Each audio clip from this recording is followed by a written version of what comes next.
जय हिंद। आज की जो जानकारी है वह उन छात्र छात्राओं के लिए है जो कि 24-26 के लिए 11वीं में नाम लिखाएंगे। आज के डेट में निदेशक माध्यमिक शिक्षा बिहार पटना के पत्रांक 414 दिनांक 8/5/2024 के आलोक में एक पत्र सचिव बिहार विद्यालय परीक्षा समिति को लिखा गया है, जिसमें कि मुख्य बातों पे चर्चा की गई है। उसका जो मुख्य बातें हैं उसमें से पहला बात है कि इस बार जो 2024 में परीक्षा हुआ और जितने बच्चे पास किए मैट्रिक में, इन तमाम बच्चों का नामांकन उसी विद्यालय में होगा जहाँ पे कि +2 की पढ़ाई है।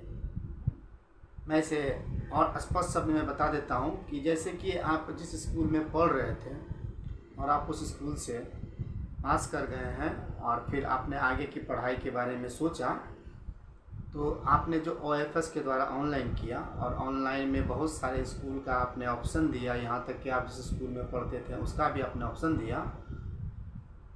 तो अब विभाग का कहना है कि पहले उन बच्चों का नामांकन उस स्कूल में होगा जो वहाँ के विद्यार्थी हैं।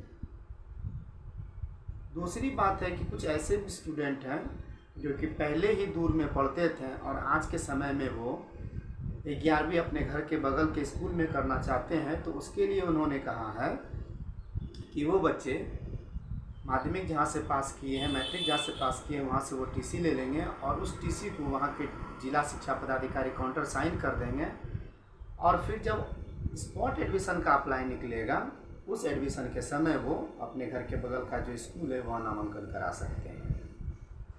विकल्प दोनों स्टूडेंट के लिए है। जो घर के नज़दीक में है वो तो ठीक है, जो दूर है उनके लिए भी व्यवस्था विभाग के द्वारा कर दी गई है। विभाग का साफ शब्द में कहना है कि हर हाल पे उपस्थिति 75% या 75% से अधिक होनी चाहिए।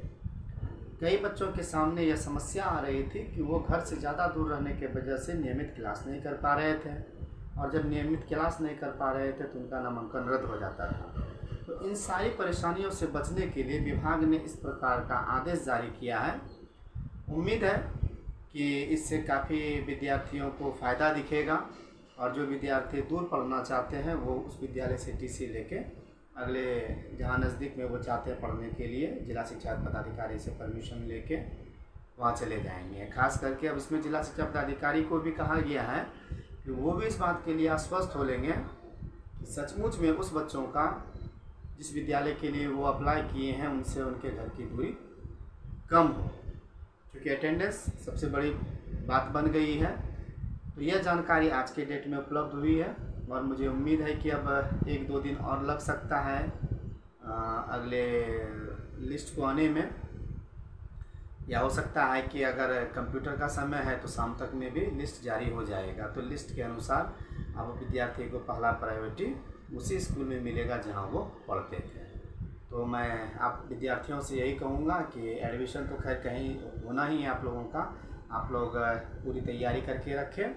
जैसे ही आपका चयन हो जाएगा इसकी सूचना आपको फ़ोन के माध्यम से, मैसेज के माध्यम से आपके पास आ जाएगा और आप फिर वो इंटीमेशन लेटर जिसको बोलते हैं प्रिंट आउट करके जिस विद्यालय में आपका चयन हुआ है आप वहां जाके इसकी सूचना देंगे और वहां जो नामांकन प्रभारी होंगे विशेष जानकारी वो आपको देंगे। तो फिर मैं नई जानकारी के साथ मिलता हूं। धन्यवाद।